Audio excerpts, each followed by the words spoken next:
I was saved on January 31, 2011 at Iba, Zambales Highlands Camp. I'm the oldest in the 9 siblings. So as a kuya, as a brother, on the very young age, yan, natutunan ko na kumita ng pera para makatulong sa family namin. So doon, habang kumikita ko ng pera, lahat ng trabaho, napasukan ko na, mga lakad, magtinda na kung ano-ano para lang maka-help for my family, makadagdag sa mga gastusin sa bahay.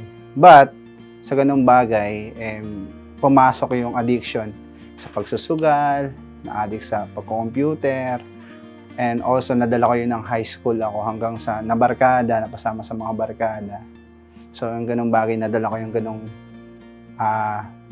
addiction. And also, one time, nung na-invite yung aming school sa Ibacam, Zambales, sa experience na, uy, camping yun, masaya, maraming girls, makakilala. Pero, nagbago yun nung simula nung yung buong program, masaya. At one time na nag-speak yung pastors doon, yung parang ikaw na lang yung kausap niya na parang na-realize ko sa sarili ko na yung buhay na binigay sa akin ng Panginoon ay paano ko gamitin.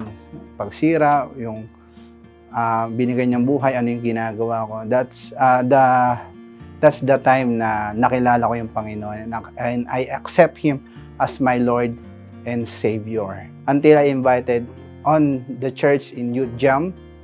So yun, mas nakilala ko yung Panginoon, napasok sa ministry, nakasama sa 3 priorities, yung C-Group, Discipleship, and Celebration Service. Na doon ko mas naunawaan kung sino si Jesus sa buhay ko. And also, naging part din ng dance ministry. And ayun, unti-unti, binago ng Panginoon, nakagraduate din sa GLU.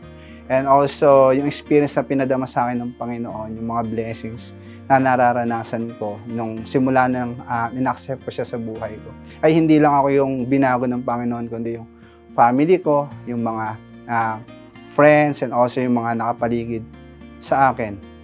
Sa ganung bagay, naranasan ko yung hindi lang yung pagpapatawad, kundi yung pagmamahal, yung plano ng Diyos sa buhay ko. Ako ay lubos na nagpapasalamat sa Panginoon dahil tinawag niya ako sa ganitong layunin as a pastor. And paano ko ba nasabi na meron akong calling sa pagpapastor? I pray kay Lord every day, every night. Actually, ayaw ko na magpastor kasi ngayon niya, nakikita ko naman yung mga paghihirap ng pastor, yung mga commitment nila. But still, yung ganung bagay, nakita ko yung one time, may sinabi sa akin yung pastor ko sa mga youth. Nakikita ko mo yung mga youth na yan, ano yung, may heart ka ba sa kanila? Sa ganung bagay, yung binigay sa akin experience nila na pagmamahal, yung pagbabago. Gusto ko rin maramdaman nila, hindi lang ako.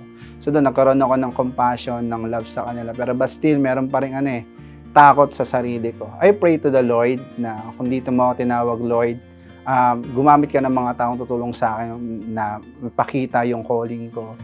And also, tulungan ako sa calling na yon nang mas makita, mas maunawaan ko yung pagtawag mo sa akin. I am Bernard Calderon, 30 years old, from Global Surge Worship Center, Pasig, your pastor.